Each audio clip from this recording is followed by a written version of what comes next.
It's a wonderful Sunday afternoon here on the East Coast, and I have the privilege of having my bestie, David Silver, back to hang for a little on Mindrolling. Hey, David. It is indeed an honor. Wonderful. I mean that. I mean, that wasn't supposed to come out Really? ironic. Nah. Nah. Okay. Liar. I'm very happy to be here, and it is, very pleasant so far. Okay. So, well, you know what? First of all, we usually, a long time ago, remember this segment we used to do about the worst possible news that was happening in that moment in the world. Remember that? Yes, it was, but it was you, not me. I was always very, against it. Pollyannish? No. I think everything was going well. This was in 2014, 15, something like that, when the country wasn't run by aliens from Alpha Centauri. Yeah, right. But you told me a story the other day that prompts me now to start a new segment because we need to get way more positive, right?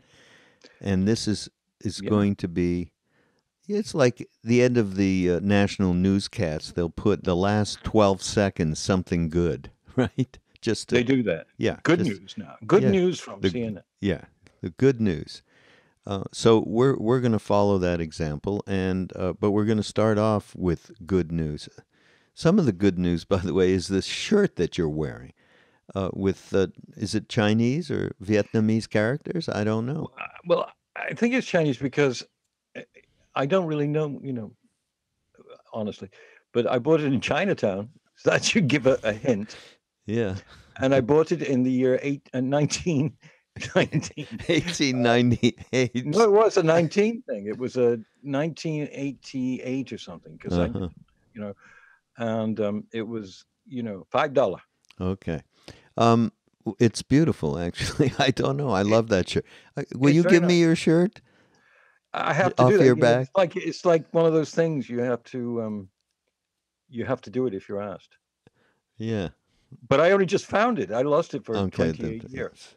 So let me have it for a little while. All right. You can have it for a little while, but I am serious about it. I really want you to recount this story of when you got an Uber in the city and got back out to your house upstate a little bit. You mean last Thursday, disaster night in New York City? No, not the 9-hour bus ride. Nobody wants to hear about that, for Christ's sake. Only you would get in and have that happen, do you? No, yes. The Uber you took with the gentleman from Tibet. Oh, my goodness, yes. This Please. Is about... this is everybody, this is the greatest story I've heard in years. It is great because it was so positive. I was in Manhattan and was going to take a car service home and did. And it isn't actually an Uber. It's called Juno. Juno. Is it Canadian? That's Juno. No. Not everything's Canadian. That's good. And this is good. So we take it because we sort of object to the way Uber treats its drivers. It's very autocratic and weird. So we changed, and they're just as good. And I was picked up, and I actually couldn't see the driver. He was so small. At first, I thought it was one of those driverless car services, which I would immediately have got out of.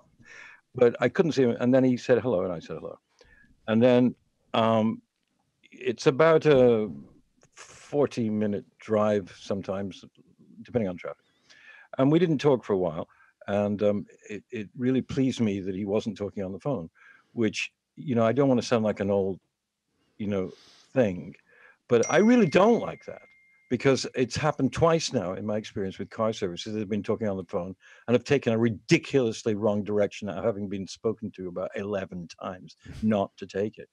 But, on the whole, they're great. So we're driving and beginning to get on the West Side Highway. And then he says something to the effect of, "How are you today?" And I said, I'm very well. And then I noticed that I wasn't sure what he was, but it seemed to me he was Tibetan. And then he said to me, "You're very lucky. It is sunny day. I don't drive in rain or snow Hmm.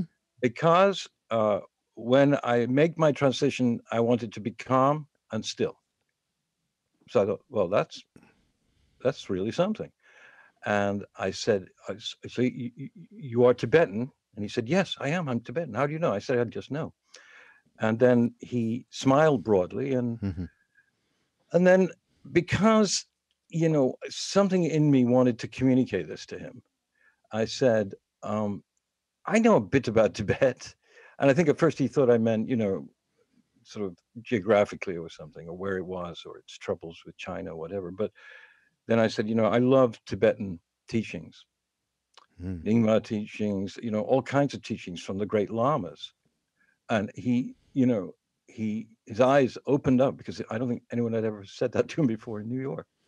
Mm. And he said, "Oh, you know about lamas?" I said, "Well, I know, the minuscule that people like me know, but I do. I'm very, it makes me happy to even think that I know something about all of that." And then I entered a torrent of information to him and said, "I really love His Holiness the Dalai Lama, the Karmapas, both Karmapas, and the last Karmapa. I love Trungpa. I love Lama Nola and Kala Rinpoche." "Kala Rinpoche," he said. "Kala, you know who Kala Rinpoche is?" I said, "Well, yes, I do. I do. And I love him, even though he's passed to the next dimension. But, he is totally amazing. Just to like look at him and be in his company, didn't really have to say anything, although he did say things. Well, he was just tremendously happy about that particular thing, Kalu. And then I said, "I like Minjo Rinpoche." And then I was bragging like a twerp, listing like 1,200 lamas, and then, I've read this and I've read that and the sutras and, but he couldn't get enough of it. And he was just so happy. And he told me that he used to be a cab driver, but he'd stopped that and was happier doing what he does. And he escaped Tibet like so many, right? And then he opened a little thing above the mirror, the rear view mirror, which I think he made in this, Subaru K90 or whatever it was. And out of it came a bunch of Tibetan stuff, like a Kala Chakra medallion, and Mm. then malas. And then he was driving, so I didn't do much with them. He just showed them to me. And I said, "Oh, that's wonderful. We're protected. That's so great." And then we engaged in conversation for about another 20 or a little more minutes Mm. about Trungpa mainly, because I'd met Trungpa a lot, and about Minjur, Mm. Lama Minjur, who I went to a talk last year. And then we got to where I live, and for the first time ever, because this does not happen, and shouldn't really, the driver jumped out, came to my side of the car, round the back, opened the door for me, and then held my hand as I came out of the car. And then he hugged me, and he had tears in his eyes, and he said, "You've made me very happy. I'm so happy to know you. I'm so happy to know you." And tears, and then I was laughing, and then we were hugging, and it was just the most beautiful thing.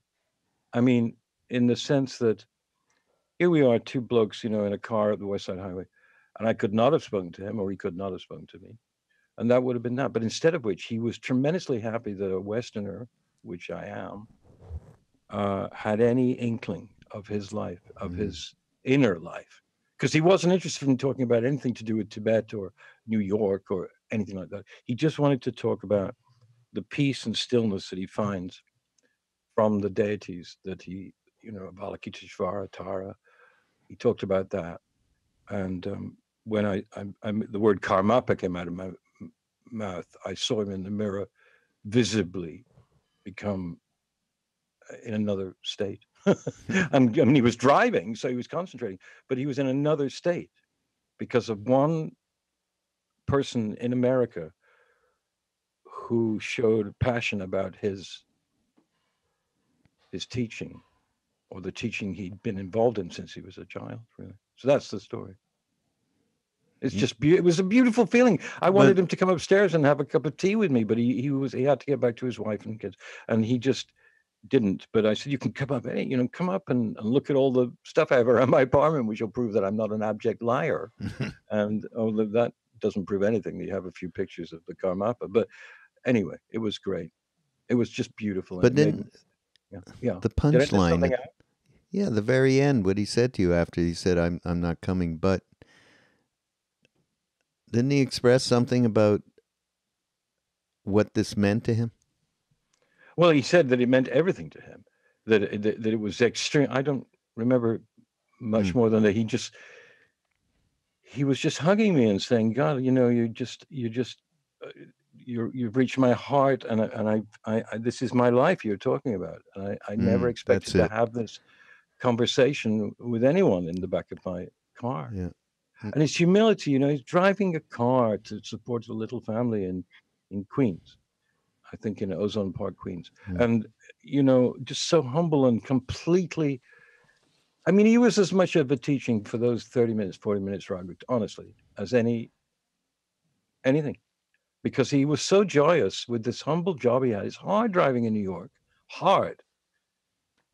First of all, because of the kind of people that may get in, and secondly, because of the drivers, and thirdly, because of New York, which is, imbecilic. So, it was a big moment for him and for me. Yeah. But that's what got me at the end of when you told me the story was, this is my life. It's like you shared with him on the most intimate level his life, and that's just pointing to so much of what we talk about, the polarization in this country these days, and that this is kind of an opposite story. It certainly isn't opposite sides, but opposite sides of the world, opposite cultures, opposite everything. And the fact, of course, that you and I are supremely interested in this culture and what it has to offer.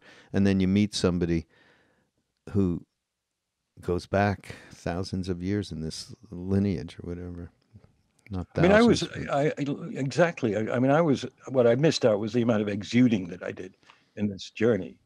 I mean, I wanted him to talk to me, but he wasn't a talkative type of man. He was extraordinarily compact and within himself and still. And he was just interested in hearing, what is this dude going to say to me? And I just kept saying things about, Trungpa, when I listened to him, everything changed forever. I told him that in a church in Vermont. And that whenever I look, and this ties in with what we're going to do today, Raghu, I think, whenever I looked at any of the pictures that I have of these amazing people, that's enough.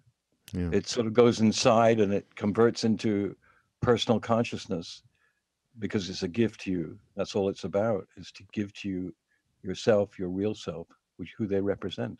And, I mean, it made me think, should I go on a little more? I seem to be talking too much. No, I only wanted to say, quote another Rinpoche, Dolpo Rinpoche, who I'm not that familiar with.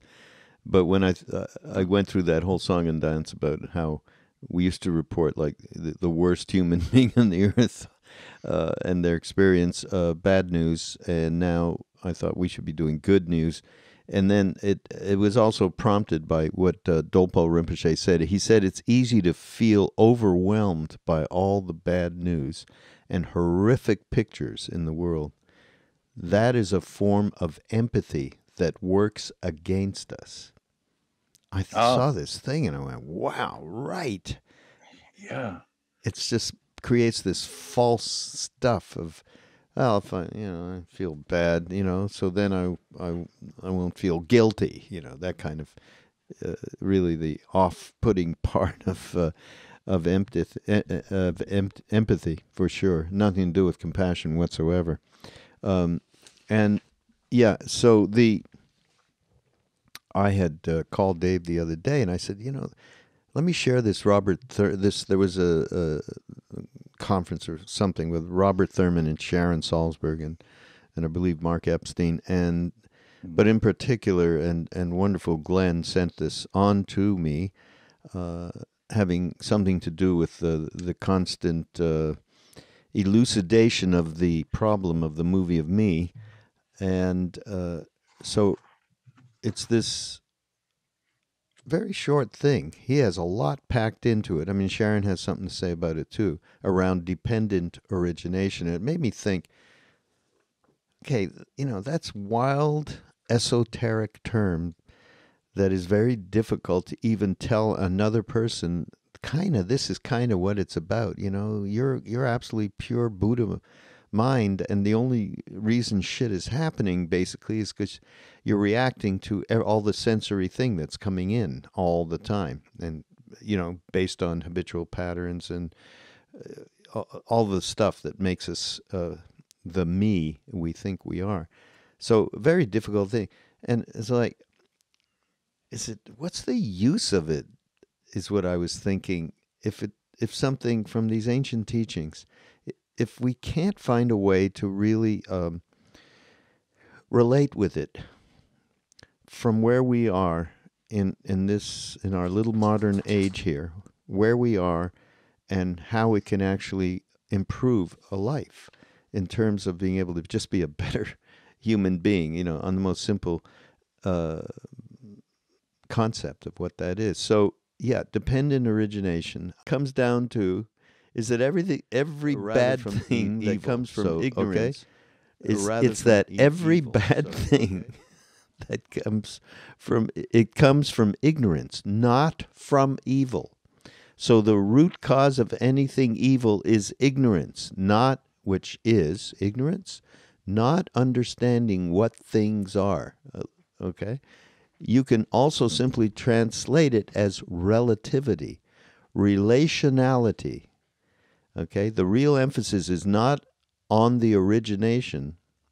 Okay? It's one thing going back on another, because if you analyze the causation of anything, this is the whole thing of this thing, you will lose track of it because the chain of causation is beginningless. So the relativity part of it, the dependency or relationality part of it, is the key. So, okay, talk about a really difficult concept, right? Dependent origination. And if you go back to what's the cause of suffering, what's the cause of this or that, it's ignorance. Ignorance is the cause of everything. It's what the Buddha found. It's the first thing he talked about with suffering. Ignorance is suffering. But that means that it's unreal because I think it's bad, because I don't understand its true nature. I misknow it. And ignorance doesn't just mean I don't know something. It means I'm wrongly knowing something. That is worth everything in our just for day-to-day understanding of ourselves a little bit more.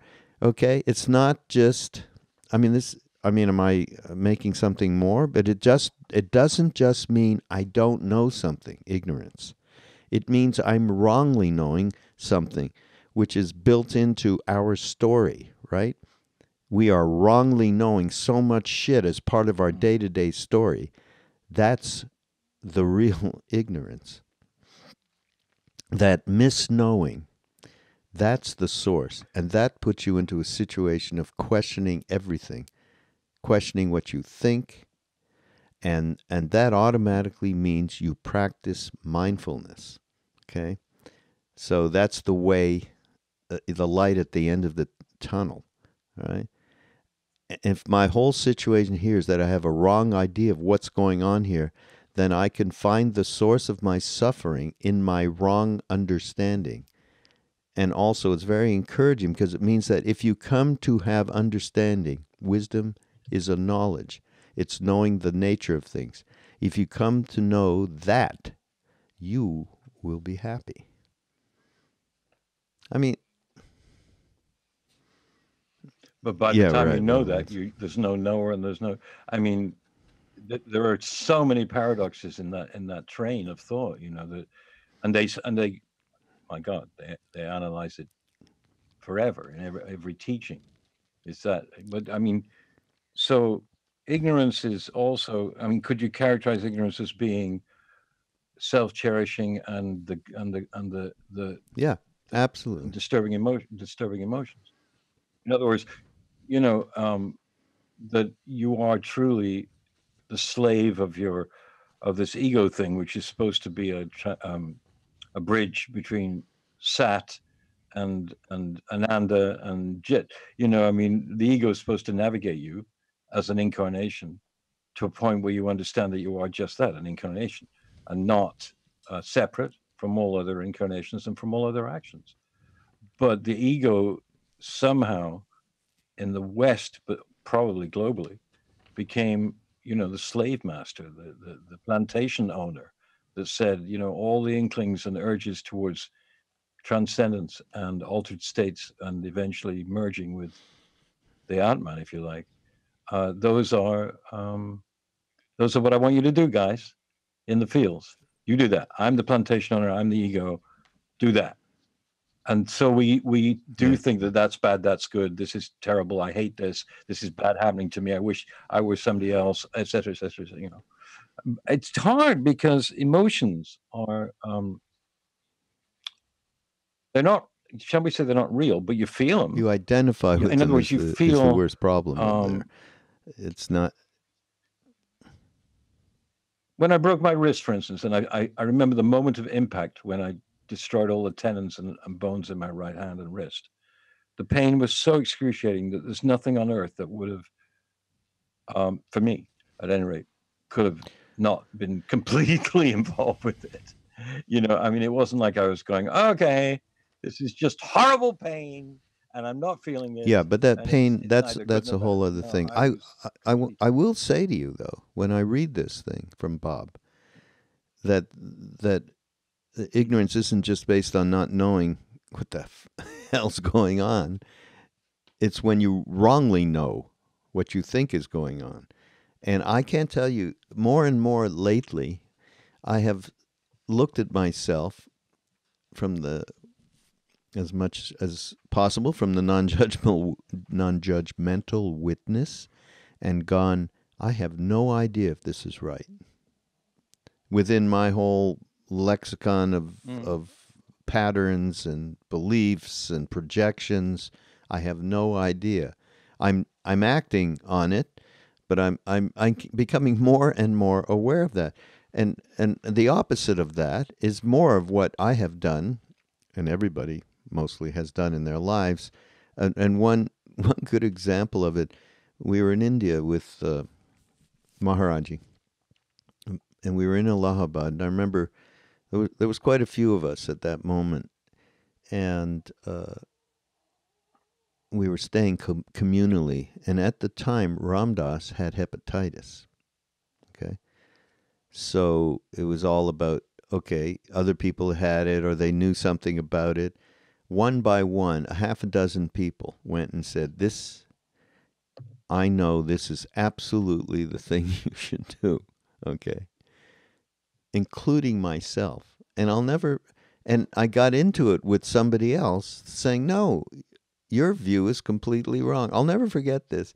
Meanwhile, Ram Dass is sitting there, You're you wrong. know, acting You're as wrong. if Yeah. he's being completely manipulated one way or another to do something, you know, and he's like sick with, you know, yellow with hepatitis.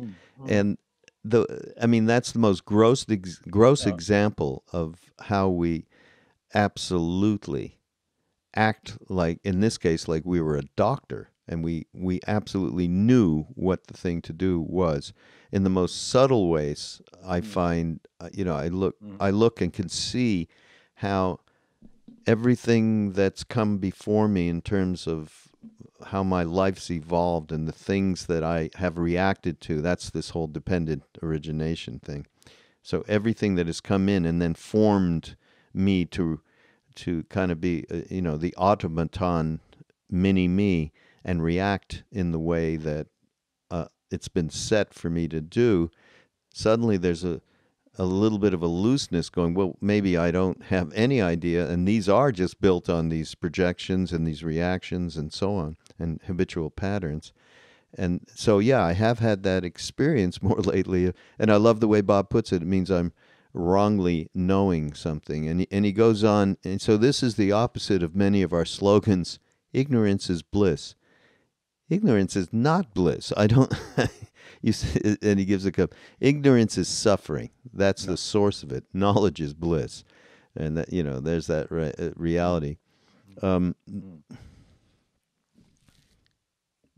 there's that interface when you do come across something that resembles a deeper truth for yourself, and there is that madness that ensues, like in psychotropic or psychedelic or shamanic transactions, that I've been involved with.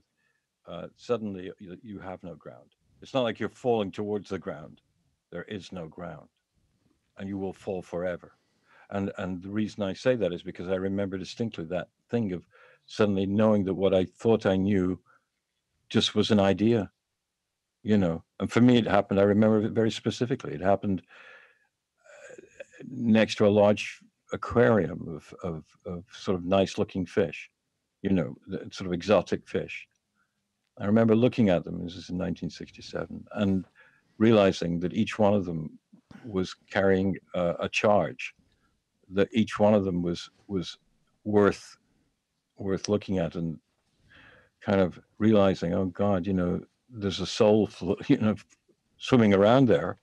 Then I realized I'd never really known about fish, and in my lysergic, space, I couldn't stop looking at all of them, and really felt like I felt, oh my God, I never really gave fish a thought, and how could I possibly think about eating them? That was going through my head. Now this little change, this interface, can be a real battle, because you're going into a space which has no ground by very nature of the fact that you don't have a ground for it. You have a ground for saying, Trump and his followers are ignorant imbeciles and dangerous lunatics and fools, and we progressive Democrats know all the answers. Well, what do you do with that in terms of the origination deal? Do you go, well, actually, it's all one big mess of human, interconnected human condition that we're fighting, and saying, well, wait a minute, we're right, because we want a safety net, and we want people not to be homeless, and we want people to have health care, and we don't want to fight countries and have horrible wars, and we don't want to base ourselves on oil and fossil fuels. And those other people are completely wrong. It's very difficult not to think that.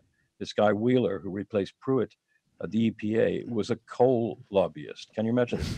A coal lobbyist being hired by the President of the United States to run the Environmental Protection Agency. A coal lobbyist. How do you deal with that? Is that okay? So I can't say that's really bullshit. These guys are horrible people. Why are they doing this? It's hard not to go down that road in terms of, shall we say, the morality we pick up in any incarnation. We think something's right and something's wrong. It's wrong to be a rapist. It's wrong to be a child molester, a child trafficker. It's wrong. Okay, so what does it do to that? Does it just negate that and say, well, it's actually not wrong, it's just happening? In the human sphere, which is one of ignorance and distance from the unknowable, and distance from the infinite, the eternal, and the cognizant emptiness of the void that is beyond incarnation. So why do we fucking carry? First of all, let's talk. I'm asking, just to mess you up. I think in terms of the moral stuff that you're talking about, good and bad, that's not what we're talking about when we talk about misunderstanding, wrongly knowing rather, and misunderstanding, wrongly knowing. We're talking about the view that we have as we are separate entities. That is a basic ignorance, right? And that is a basic wrongly knowing. And so if we cured that wrongly knowing, then we would not be looking out. We would be doing what we had to do in terms of correct morality and caring about our fellow humans, which would include everybody, and our view would be completely different. And I've actually seen this and experienced it myself, more in India, just with Maharaji. There was never any judge. I was judging people left and right. They seemed to be doing stupid ass thing. I myself did. And there was never any kicking them out the way we kick everybody out. Okay, so it is possible to have correct view. I've seen it, right? But for our own purposes here, and why do we care? It's our natural state. Like deep inside everybody is a compassionate place, and His Holiness the Dalai Lama talks about it. Whether it's completely, absolutely crusted over and impossible to find in certain individuals because they are that lost, yes. And then it's the whole gradation to people who are really attempting to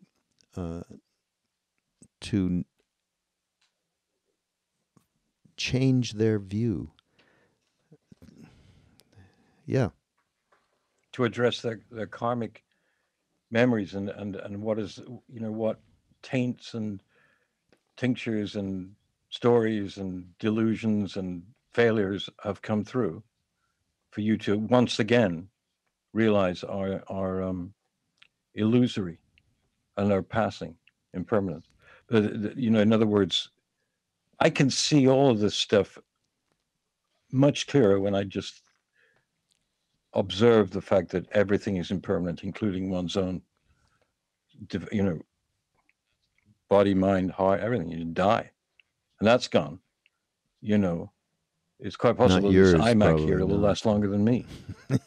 It'll be around. And I'll be dead and gone. And it's so obviously, but I mean, impermanence is the way I deal with it, in the sense that when I start getting, to me, it's all about what you do with yourself. I mean, you look at others and you judge them. I mean, obviously, that's flawed as a mechanism, because you are participating in an interconnected reality which includes you and them. So you can't get away from it. And the only way you can get away from it is by learning to be the witness of your own karmic jigsaw puzzle and that makes you awareness, up. which is what Bob is talking about. I mean, that beautiful line where he's if you come to have understanding, okay, wisdom, it's knowing the nature of things. If you come to know that, then you start to be happy. You start to have happiness. And that but the great thing here is what he's getting across, which again, I go back to, why is this stuff useful or not for us on a day-to-day basis? And I think if you start to think how fixed we are in that wrongly knowing things, he says this is the root of hatred, the root of lust, greed. That's all there. But the root of everything, he says, is misknowing. Because we think we know everything, right? We do. We have a misplaced confidence in our sense of what we know. Therefore, people even think they know. This is great. People think they know that they're going to be nothing, the void, right? They know it's all nothing, which equals nihilism. They know that. And he says, and that's psychotic. So, both sides of the coin, right? It's just completely wrongly. Well, does he mean it? Does he mean? I don't have it in front of me. Does he mean psychotic because we think we know, including but we don't really? The spiritual, brass ring of emptiness, I think he's talking about here. They're going to be, shunyata, a zero, right? But just, I think just the prompt here, never mind, the intricate details of what dependent origination is, just getting just this little thing, that ignorance isn't just that you don't know something. It's that you wrongly know that thing, right? Sorry, hear my dogs go off here. And does We that? haven't had that in quite a while, Dave. I think people have been waiting for it. Yep, That's like serious. they're waiting for it. Yeah, they. Well, they may know more about this than we do, because they're not going through all these, vicissitudes we go through all the time about what we think is important to know and what is important to do. And I mean, the amount of judgment that goes on, it's clear to me when I'm in a city, and any city really, and walking around and seeing and judging every single person that walks towards me, every single one, and I turn it off and don't get too freaked by the fact that these are human beings with, as the saying goes, fighting great battles, each one of them, because if they weren't, they wouldn't be incarnated. And so, unless they're bodhisattvas, in which case they come to try and help us miserable karmic slaves get out of the whole, what can you say, the model, the paradigm that we think is okay. Like, I don't know, the whole business of there were just these memorials in Europe for the 100th anniversary of the end of World War I. And I must say that when I was watching them, I thought, okay, I understand why they're doing this. I understand it.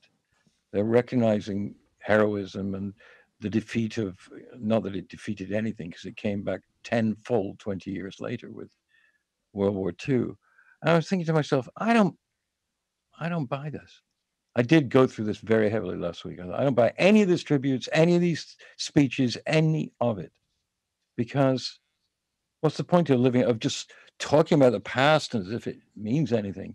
It only means something in terms of morality. Okay, we learn not to do that again. We stupid species. It kills millions of people.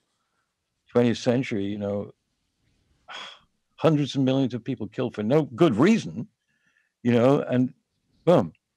I mean, I don't know why I'm even talking Yeah, what's about this, that got but to it's do just with sort not of like knowing? watching. Well, I don't know. I thought I'm watching the tribute for about 5 minutes, and I thought, oh, okay, I think we should do this. We should tribute these guys. And then I thought, why? I'm thinking of something that's false. I'm thinking that this changes anything or helps them. They're dead. They've gone All moved right, on. now. I'm alive. What the fuck? Who cares? Not that I don't care about them dying, but it's just wrong Oh, okay. Well, thinking to think that these things that we hold so dear that's are the most complete and total tip of the nonsense. iceberg. That stuff. I mean, you could go on forever on that. I just think that the only way we can even you can. begin to make the change to a perspective that allows for the fact that we understand we absolutely are always in this wrong knowing business. We are in the wrong knowing business because of our own desires and our own how we push away what we don't want. We don't want pain. The whole thing around suffering, the ignorance of it. I just love this thing from Bob, and on the level of our internally knowing who we really are. That other shit about these people that are going on and celebrating one thing or another or causing, that is the most, that level of ignorance is the level of ignorance around power, right? I mean, it is the most gross level. I don't give a shit about that. I care. I mean, I give a shit about it if there's suffering going on, obviously. But I figure the only chance I got is to get a tip like this from Bob Thurman around, oh yeah, I'm walking around thinking I know, and I have no room for any openness of getting true understanding. I mean, to me, that's a fantastic teaching. Well, because I read the wrong thing, my thing, It was. to me was Tell me much what more it is. Yeah. dealable with, because Yeah. it talking about archetypes and deities Get right that view. can actually help you rather than just be swimming in this fucking, maelstrom, this vortex of knowing, not knowing. I mean, it's better, the way this other thing you sent me from Manoj is fantastic because, and the reason is we should print it. Can we print it on the web, on the Mindrolling thing? I Because wonder you if sort it of have isn't to. there already from when I did it last time. Oh, it's there already? I don't know. Maybe I'll check. Well, it's worth it because what he does is he makes it possible to understand why people are so serious about icons and masters and murtis of those people and why they mean something. And it's all about bringing it internally to yourself, like finding those parts for yourself via these archetypes, and therefore having a moment of realization or maybe a lifetime and changing things Can you about give your. an example of one Well, for instance, that you care about? yeah, he talks about Shiva Nataraja, the Lord of the dance, right? And he says it's the archetype of anyone in radical change in their life. Now, I hadn't heard that from all the people I've ever heard talk about Shiva. I'd never heard anyone talk about it's about radical change. And he goes on to say, life is uncertain. Anything can happen anytime to any one of us. The real question is, how does one live such a life of uncertainty with certainty? And he says, well, Lord Shiva's an archetype really helps because life is a dance. It's inherently chaotic. You engage with it, you create with it, you destroy with it. You do not, however, make the dance into a drama. Know who you are, your pure consciousness, the stillness that is never born nor dies. By embracing the dancer, the Shiva Nataraja, the joyous dancer, Nata means the dance, and Raja means king. So what you're doing is you're becoming one with the molecular changes forever of the universe and of the surprising and sometimes dreadful things that happen to you in your life and your friends and family, and dancing with it, knowing that this is the nature of manifestation. And the only way we can do it, we are manifest, we are human beings. So somebody, can go to Shiva and realize, my goodness, I am dancing this eternal thing in my own way, which resonates throughout the universe. Galaxies changing, black holes. Suddenly, I lost my beloved wife, whatever it is. And Shiva will help you, that archetype internalized. He makes a great point of saying it's nothing to do with statues out there and everything, although you can imbue them with energy to give you energy. But in terms of what it's about, it's like Jung says, as soon as you recognize this archetype in yourself of Durga or Saraswati or the ones he mentions, each one of them has an incredible place in your life that can help you rather than just be kind of an interesting fairy tale. For instance, I'll give you another one. Um, okay. Lakshmi. Lakshmi teaches us to embrace life with abundance, both material and spiritual. She is also the goddess of Shri, that which gives you luminosity and enables to create beauty in every aspect of our life. In other words, that luminosity, which comes from the all, is in the bad and the good. And she helps us understand that it is. It is there. The substratum of all existence is not bad or good. It just subsumes everything in its allness. And if we can touch that, we can avoid the worst of the suffering, the misknowing. We're not going to misknow if we realize that, you know, these archetypes can help us be free, I guess. Be free of these trillions of anxieties and preoccupations that we have throughout our lives. And then you put in that, and he says, meditation is important because if meditation creates stillness, then Ganesh or Saraswati or Buddha or Tara or any of them can then enter you. They won't enter you if you're not still. Do you have? So you're just constantly worried about this, that, and the other, and completely distracting yourself all the time, which we do. I do. Look at my iPhone just like everyone else. I watch Netflix. I do this. I do that. I do the other. And he says, well, that's okay and everything, but if you want to have these archetypal forces, shapes of being come into your body and mind and heart, you must be still. And he says it's the thought, it's the gaps between the predominating thought streams and thought chains within your meditation, in those gaps, then Ganesh will jump in. And then as the gaps get bigger, Ganesh gets more rich and more four-dimensional in your system. And then you understand that you are the knowledge, the wisdom of the remover of obstacles. When he talks about Kali, is beyond belief.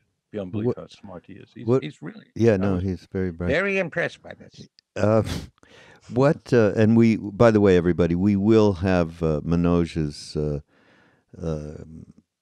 I don't know. It's quite a few pages actually, and but it's not dense. It's very well elucidated around the Hindu gods and goddesses and their archetypes. We'll have that up on the Mindrolling page if it's not already there, or on BeHereNowNetwork.com. All right. Well, Dave, what about you? Who is? How about a personal accounting of how any? I mean, who's your favorite deity? Hindu. Well, Shiva, and I have no choice in this matter, because in all of them, and I'm not a big expert on him. I can't even tell you what he has in it. I just know he has a crescent moon and a cobra and that.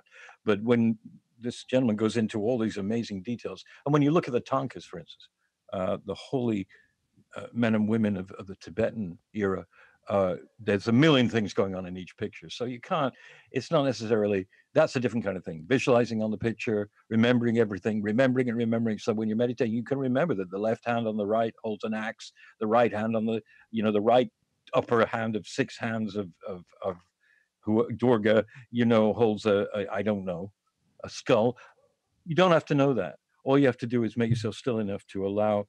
Now, Shiva to me is something to do with the kirtan. It's something to do with Shiva music. If you will. I just, anybody sings about Shiva, it just kills me. And there's no possible way I can penetrate that. It's not like, I'm a Shivite, because I'm obviously not. But something about Shiva and something about Kali do the trick with me. What's the trick? What do you mean? What do they do?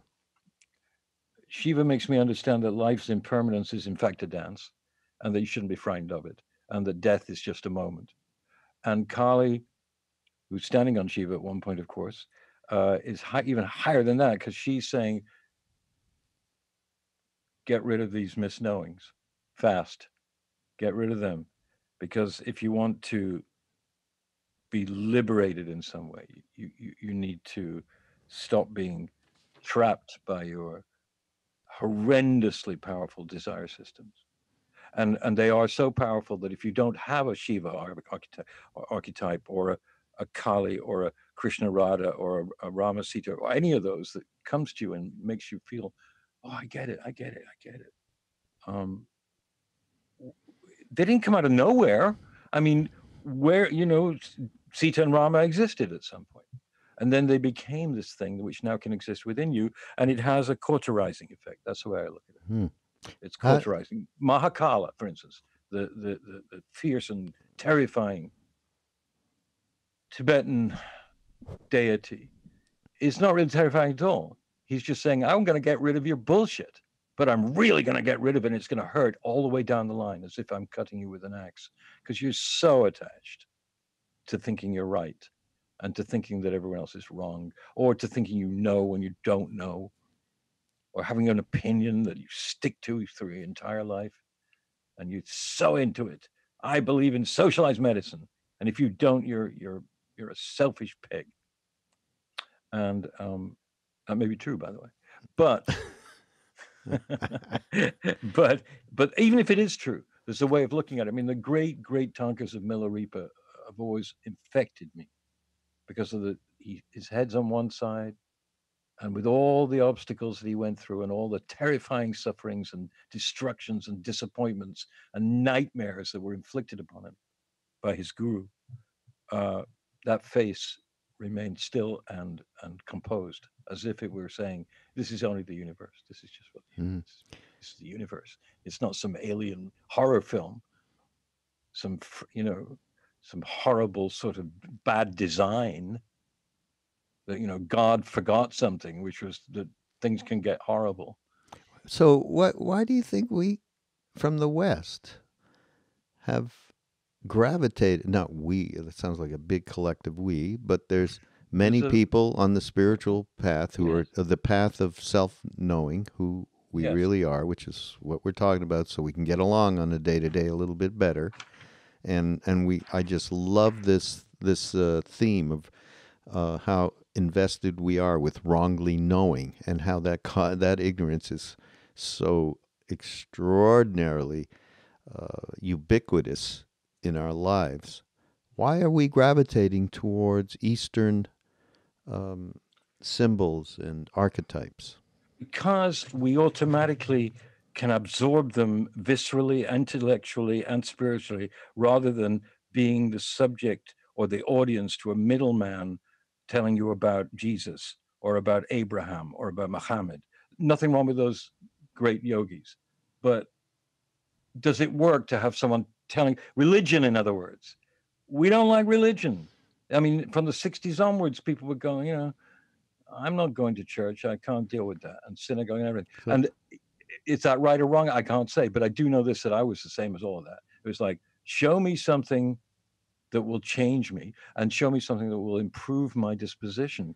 Not that this is bad and this is good and you're going to go to hell for God's sake and you're going to suffer more than you are actually suffering because you didn't do something, or because you're gay, or because you're black, or because you're whatever. Nonsense, crippling nonsense that religion is. I mean, when Akhenaten actually invented monotheism, which was what, 5,000 years ago, he was the first being that we know of in this yuga who said, "Yeah, with the Egyptian gods, enough of that. There's one God, it's the nah. sun god."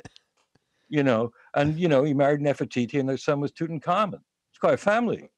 And they brought out that thing, and eventually they chopped Akhenaten's head off because they wanted that diversity of religion. They wanted that power, the changing of some kind of knowledge of the supernal into some kind of way of manipulating, controlling other human beings.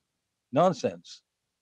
The Catholic Church, nothing against Catholics, nothing against Jesus, but we just saw in the last 20 years what happened there. Wasn't too cool, was it? I mean, it was, we all know that, having sex with little children is not a good thing. How come they didn't? So churches, all these things never appealed to me. It was like, no, I like going in Right. churches. I meditate in churches all the time in New York, wonderful churches. I love being in them.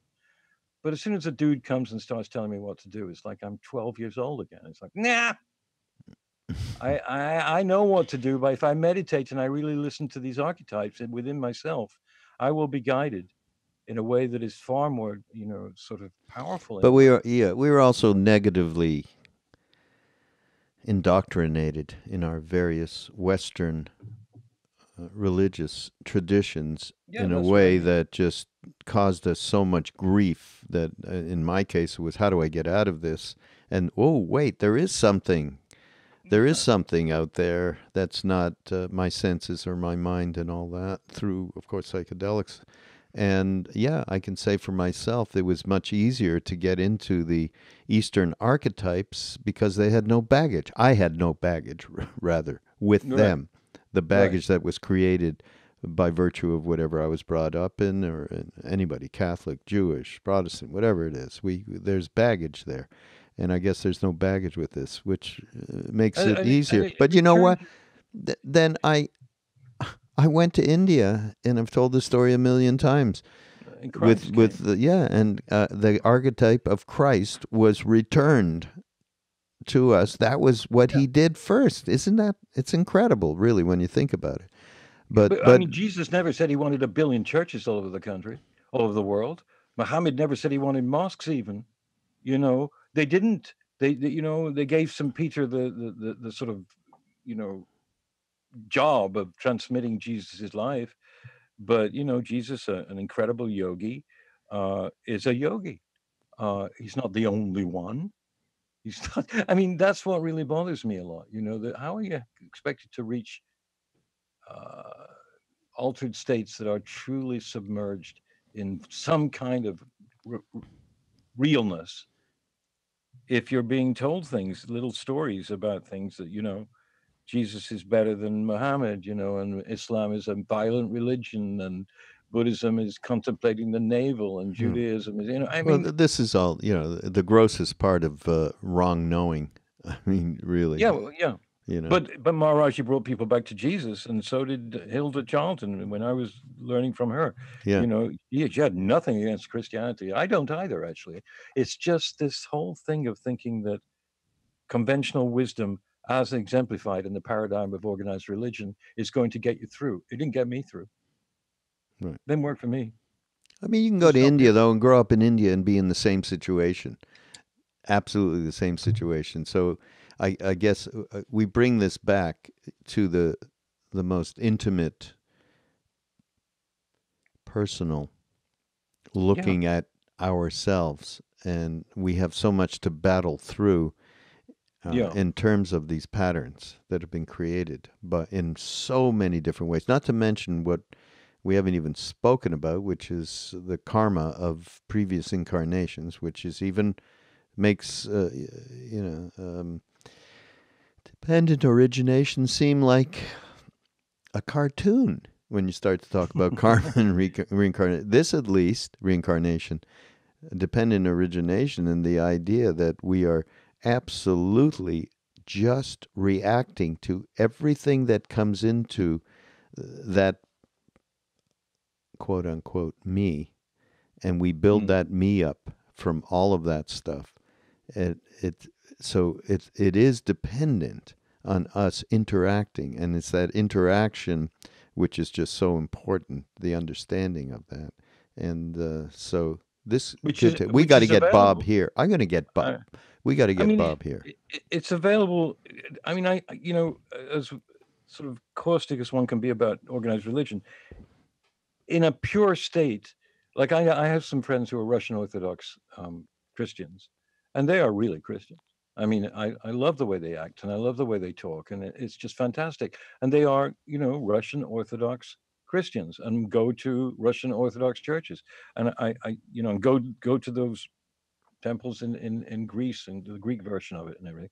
And it's beautiful. And I'm not saying it's just that it's led to so much politicization ultimately. And therefore we know that that's bogus and it's not the real thing. It's not what Christ was talking about. I mean, come on, and Christ was ultimately talking about the same ineffable thing. If you want to get to God, go through me. In other words, go through an incarnation which transmits the transcendental truth, as it were. And compassion and miracles just part of the act. And he was incredible. Obviously, Jesus. Wow. Why do people go, "Oh, Jesus"? It's because it's because of Jesus. Oh God. But I mean, the question is, I mean, with the origination stuff, I mean, what is one really aiming for in this life in terms of grasping all of this? I mean, what Knowing do oneself, yeah, period. Knowing oneself, and getting to that deeper and deeper in the intuitive place where we are not in wrong knowing. So right? we pursue knowing ourselves better and better, and we use practices like meditation, like mindfulness, like chanting, like reading spiritual texts, and like doing mantra, whatever it is. There are Mm. so many different practices, which through any of these traditions, one could, you can have a plethora. It's just a whole bouquet of what it is you can do. But the intention from the very beginning, when you're suffering, we are suffering, and we are seeing ourselves act in ways that are so self-serving and so on. You start to go, okay, I want to get to behind that place that I have experienced through whatever means that that is not caught in all of this assumption of the mini me that we've been talking about, and is Yeah. not caught in this really the toughest of all places, that ignorance of thinking we know, and we are the misknowing is absolutely so. To get at that, yeah, that's what it's all about. And then only then is there a chance if obviously if more people grow in that, then that consciousness certainly will have an effect in this world, and it always has. And fortunately, there always has been people like Christ and Mohammed and for us when we were in India with Maharaji, absolutely gave you the idea that this is a true human potential. This was a human being. Christ was a human being. So that's why I think that, and that's what we've been trying to do with mind rolling forever is bring up things that make people maybe think about, wow, yeah, I am walking around all day wrongly knowing. All of us. All of us, all That's the why we're time. incarnated. And Bernie Glassman, the wonderful Zen priest who just died a few weeks ago. I mean, his thing, he would walk around and say, I don't know. We don't know. Yeah. And it just getting much more comfortable with the mystery is a huge thing. But certainly being able to be self-aware of how much we think we know of what reality is, and in the smallest of ways, just in contact with each other and acting out of self-interest, and creating this whole universe of knowing. So this is a great thing with Bob. You know what? And Bob's he's going to be around at the retreat, everybody, in the spring with Sharon Salzberg and Krishnan Das and Ram Das, and this is going to be early May. I'm doing a little commercial here, Dave, but the Bob is going to be there, and you know what? We are going to talk to him more about this and flesh it out even more. In fact, you know what I'd love to do? Why don't we invite Bob and just chat with him, the both of us, around, and we'll pick a couple of things like this, because Bob's a fount of knowledge for sure. Yeah, He just sucks up wisdom, and it's so incredible that a Westerner can be such a respected, not expert, but a practitioner and absorber of something that he wasn't born yeah. Tibet. He to do. learned Tibetan in 2 months. Okay, Yeah, he I mean does that's that. beyond. Yeah, It's beyond yeah, the beyond. yeah. But I mean, So, this guy called Jonathan Haidt, Haidt, German name, is a professor of social psychology at NYU. He was on Bill Maher's show a few weeks ago, oh, as a matter of fact, and he's written a book called I don't know the names of his books, so we'll have to find that out. But he's basically thinking wrong thinking is what we're about right now, and polarities and rage. But he came on a TED talk I saw him give. I didn't. I mean, I saw it on YouTube. He talks about no matter what, throughout the ages, no matter how um, materialistic and megalomaniac and violent human race has manifested so many times, there's always a part of the species that goes to an altered state for truth, for answers. hmm, Doesn't go to a political, social, intellectual, literary, artistic, or whatever place, but ultimately has to go and bring their loved ones with them if they can to a place which transcends this mortal coil. And Jonathan, for this coming from this professor, is very bizarre because he's very, he's not a particularly, at least overtly spiritual kind of teacher. He's just saying that in the realm of social psychology, and he said this in the TED talk, we need these teachers that will take us there. And he's not saying, will take us there to organize a morality or a Ten Commandments, but to organize a self-awareness. wow, that's Yeah, he's great. fantastic. He's great. Oh, He's great. that's I mean, wonderful. I saw him on Bill Maher, and Bill Maher's an atheist, and so he didn't get into combative stuff with Bill Maher. He was just saying we're too coddled, and we just are no longer finding in ourselves what is eternal. We're just preoccupied with the conventional paradigm of social living, conventional living, conventional wisdom, which is sometimes wise and sometimes the wrong thinking. Yeah. He's good at this. He's Oh, really good. oh, that's really Jonathan good. Haidt, he's called. And I Uh-huh. think, We'll put him. We'll get him up on the show yeah, notes and get people aware so they can find out more about I'll him. look up his book. There's one book that is about, the good things. But I Okay. think, you were talking before, think about Gandhi, they throw him off a train, they shoot at his friends, the British, they had their complete mindset about the way the world is. The British imperialists Yeah. and Well, again, the most gross I, example of that. yeah, but there was one person. Think of it. Just this. I mean, there were many, but there was one person who wasn't strictly speaking a yogi or a siddha or anything. He just said, "Okay, I have no judgment. The British are just like me. They're human beings, but we will fight this without violence and with peace and with vibes."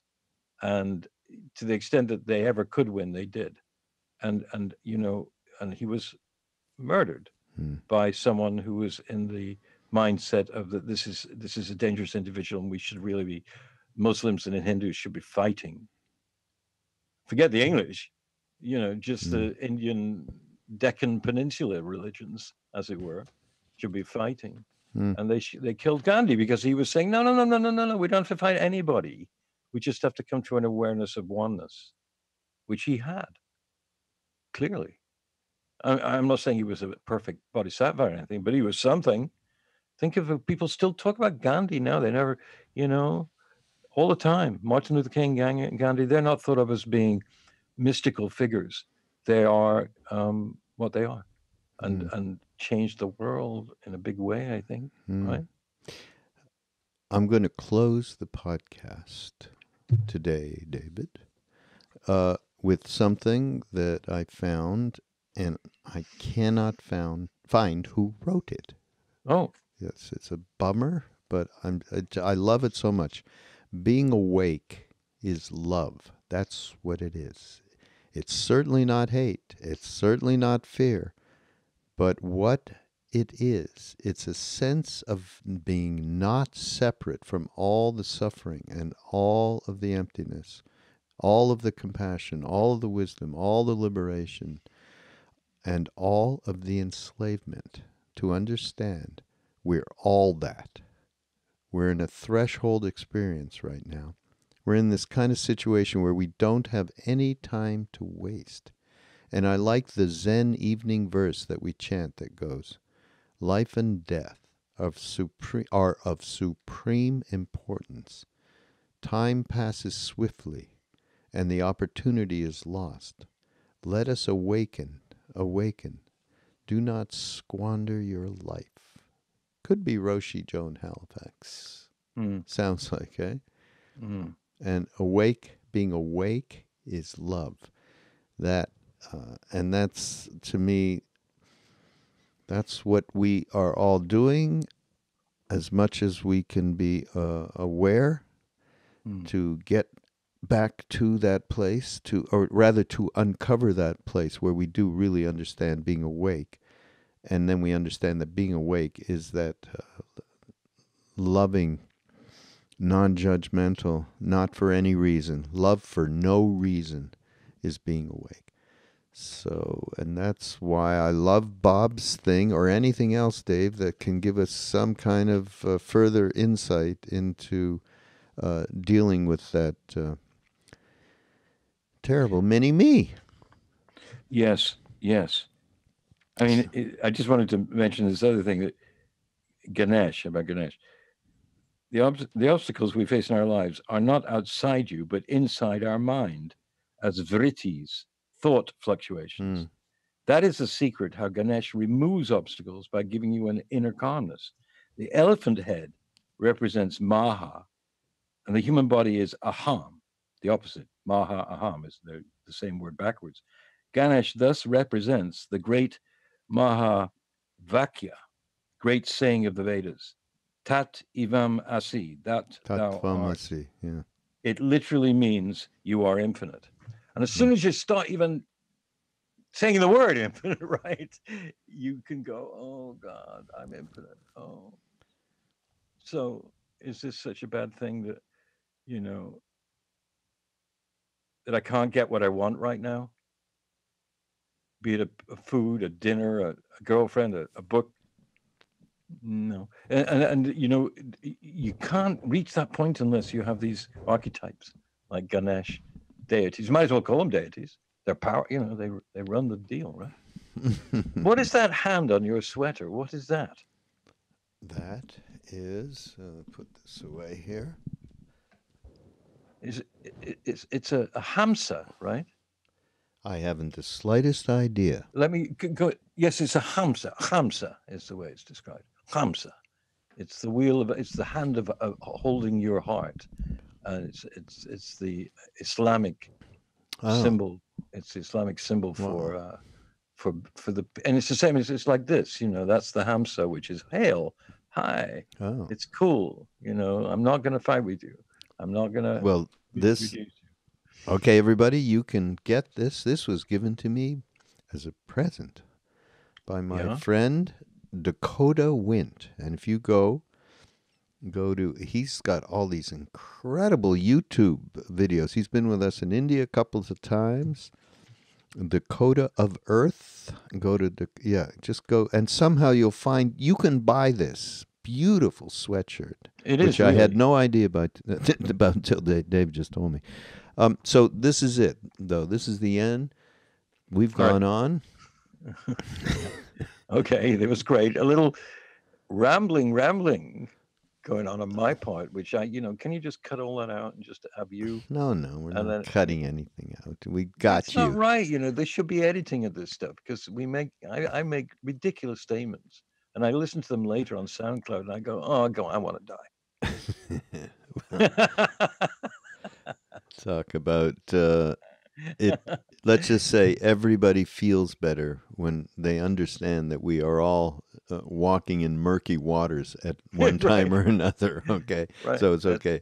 But thanks for being here, Dave. Appreciate it. Yes, Bob Dylan said, "There's high water. There's high water everywhere." That's not a Bob Dylan impression. All right, no, it's just what he means is, right. We're walking in murky water. Yeah. Yeah.